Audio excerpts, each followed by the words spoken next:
uyo mukomana anonzi Tavani Mpofu muri Zimbabwe. Uyo mukomana uyo aiwa akazvipira akashinga noda kuti kutozviita nyangwe gweta raNelson Chamisa aiwa zvoratidza kuti atori neumhare chaiwo chaiwo. Musadamira mashoko abuda achitaura muzara nhasi aiwa achijamuka achitaura panhau dzemaprotest achitaura panhau dzeSADC chairmanship. Noti bva subscribe or like utina on the bell icon. Tavani Mupofu azovhura umbe manje auya akataura mashoko ekuti ED is too conscious of his illegitimacy and so profoundly desperate for approving he won't do anything silly in front of his guest. Let's push him within the limits of our constitutional rights. I repeat, let us deal with him lawfully.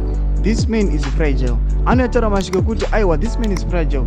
Munhu kana kanzi ari fragile chinhu chinobrekeka easily. Saka anotaura mashoko ekuti aiwa let us move according to the constitution, titore our part. Anotaura mashoko ekuti hapana zvavangamboita the regime kana hapana zvavangamboita kuthreatena macitizens in front of the regional leaders kana the regional bloc. Vatora vanotozivawo mutemo vanotozivawo constitution. Sari kuti let's take our action as much as we can kuti tivapushe kuti tizviratidzire tikwanise kushowa matrue colors edu pamberi pe the regional bloc.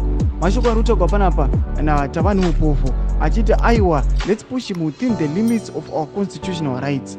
I repeat, anotaura mashoko ekuti aiwa let us execute our constitutional right. Timupushe muone kuti hamuvhuri rusununguko remhuri yeZimbabwe. Tudze mafungiro enyu moti kudi pamusoro pechitiko ichi pina comment section medu. Musangano subscribe or like, turn on the bell icon.